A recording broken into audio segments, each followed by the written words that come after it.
Долга спортска традиција има Куманово, по кошарката може да се рече дека најактуелен спорт секако е ракометот. Функционираат и машкиот и женскиот ракометен клуб, како и младинските школи, и се позначаен е интересот за овој спорт кај младите. Куманово има и неколку младински репрезентативци, меѓу нив секако е и голманот 19-годишниот Григор Трајковски. Неговата ракометна приказна започнала на само 7 годишна возраст, а веќе во текот на кариерата имаше можност да соработува и со најголемиот во овој спорт, секако тренерот на македонската репрезентација Кире Лазаров. За ракометната приказна на Григор, меѓутоа и за она што е неопходно да се промени за да се подобри самиот успех на младинците, но и да се крене на уште позначаено ниво интересот да се зголеми на младите за овој спорт, велат од машкиот ракометен клуб Куманово надлежните, некој помошник тренерот, некој кој долги години е во оваа спортска дисциплина, е неопходно да се работи на подобрување на условите. Младите, но освен нив и самите ученици тренираат во сала во која што нема затоплување, затоа апелираат до надлежните итно да се изнајде решение за овој проблем. Предлагам овде, доколку е подготвен прилогот, да го погледнеме. Ракометната приказна на младиот Григор Трајковски од Куманово започнала на 7 годишна возраст. Љубовта кон овој спорт ја наследил од татко му Бобан, кој исто така бил ракометар, но за разлика од него се одлучил да ја чува мрежата. Младиот голман почетоците ги направил во академијата Карпош Вардар во Куманово. Мелве се во сала да видам како е спортот ракомет и веднаш ми се допадна и веднаш се одлучив за мојата позиција голман. Први тренирав фудбал од 5 годишна возраст и воедно и ракомет, но потоа видов дека ракометот некако повеќе ми оди и се одлучив за продолжам на ракомет. На 15 години младинскиот репрезентативец замина во ракометниот клуб Алкалоид, па во втората екипа на Мултиесенс. Имаше можност да соработува со најголемиот во македонскиот ракомет Кире Лазаров. Се гордам што бев дел од таа екипа, бев изненаден што ме повика таму, стварно беше многу сериозна екипава и горд сум што бев таму и што отидов.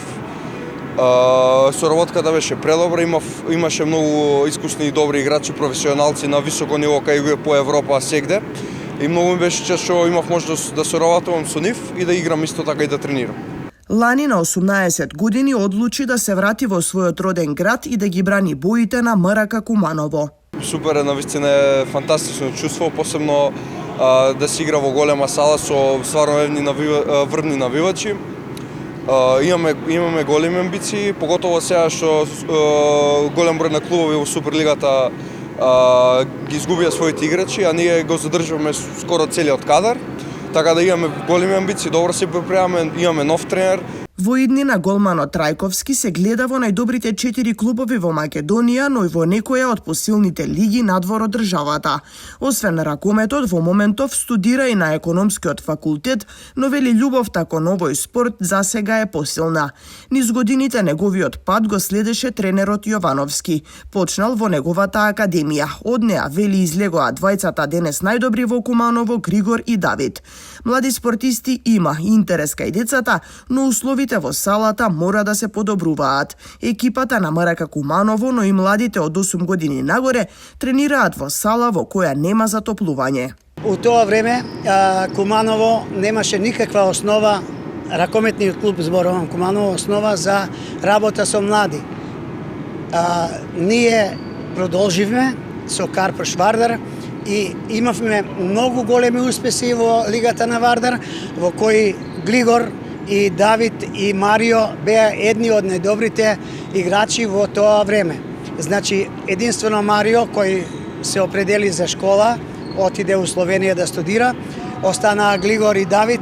Давид, знаеме, репрезентативец, Григор исто така репрезентативец, а имаме уште еден кој прва ќе дојде, тоа е Вујчевски, Христијан, значи имаме голема основа и поготово сега мора да бидам захвален за благодарен ствари на управата на Куманово, која овие 4-5 години како се нафати и имаме школа за млади од 8 до 12 години, од 12 до 14, кадети, пионери и младинци.